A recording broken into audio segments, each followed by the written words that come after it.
মহান আল্লাহ পৃথিবীর সব প্রাণীকে সৃষ্টি করেছেন, প্রত্যেককেই ভাগ করে দিয়েছেন আলাদা আলাদাভাবে।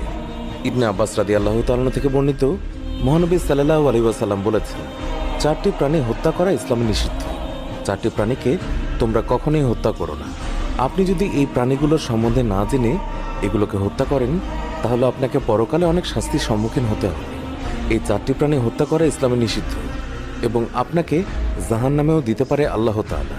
তাই আজকে আমরা জানব ইসলামে কোন 4টি প্রাণীকে হত্যা করতে নিষেধ করা হয়েছে। 1. ব্যাঙ হত্যা করা নিষেধ।